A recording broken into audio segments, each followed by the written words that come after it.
જે સાબુદાણાનું ખીચું કર્યું છે એમાંથી આપણે સાબુદાણાની વેફર પાડશું.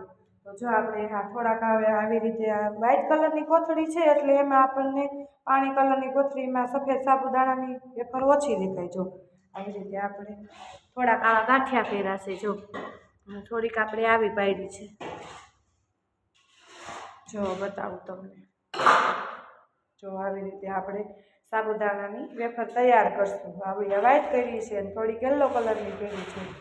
વ્હાઈટ કલરમાં આપણે ખાલી જીરું અને લાલ મરચું ને લીલું મરચું ને આદું એટલું જ નાખ્યું છે ને મીઠું ને લીંબુ. તો સરસ મજાના પાપડ તૈયાર થઈ જશે પછી તળીને ખાશું. આ આપણે જો યલો કલરની કઈ રીતે જેનો આપણે ફૂલ બ્લોક મોટો વિડીયો બનાવીને મૂક્યો છે. થોડીક એમાં પણ જો વ્હાઈટ કલરની છે પણ વ્હાઈટનો આમાં આપણે કાગળ હોય એટલે એમાં વ્હાઈટ કલર ઓછો દેખાય ને આપણે હળદર નાખીને કરેલી છે એ દેખાય છે. જો એની અંદર આપણે બટેટું પણ નાખ્યું છે અને વ્હાઈટ સાબુદાણાની નકરી વ્હાઈટ કરી છે ખાલી જીરું અને લાલ લસણ લાલ કલરનું મરચું નાખીને. જો આવી રીતે આ વ્હાઈટ કલરની છે. આવી રીતે આપણે થોડીક આવી કરી છે ને થોડાક ગાંઠિયા કર્યા છે. ગાંઠિયા બનાવી હમણાં પાડી એટલે હું તમને એ પણ બતાવું. જો આ વ્હાઈટ કલરની છે. બીજા ગાંઠિયા બનાવી પણ બતાવું.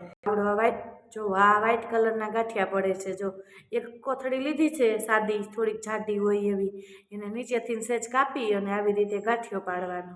આ ગાંઠિયો પણ એટલો જ સ્વાદમાં સરસ થાય અને પડે સરસ અને આવી ઓલી વેફર પણ સરસ પડે છે. આવી રીતે જો કોથળીમાં પેક કરી અને ધીમે ધીમે આપણે આવી રીતે ગાંઠિયા પાડશું તો આપણી સરસ મજાની તૈયાર થઈ જશે સાબુદાણાની વેફર.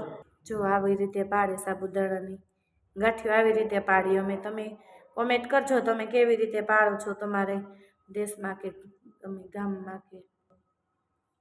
જો આવી રીતે સાબુદાણાની વેફર તૈયાર થઈ જશે. આ વ્હાઈટનો થોડોક ગાંઠિયો કર્યો છે અને થોડીક આપણે સાબુદાણાની આવી રીતે પતિકા કર્યા છે. આ પતિકા છે ઈવડાઈ પણ મજા આવે ખાવાની અને આ પણ ગાંઠિયો પણ મજા આવે. પણ પતિકા હોય તો પાપડની જેમ આપણે સરસ મજાના બબે તળીને ખાઈ શકીએ. અને ગાંઠિયો છે એને આપણે કટકા કરવા પડે. જુઓ આવી રીતે કોથળીમાં પેક કરી આવી રીતે પાડવાની. તો તૈયાર છે આપણી સાબુદાણાની વેફર. Bye bye. જય શ્રી કૃષ્ણ.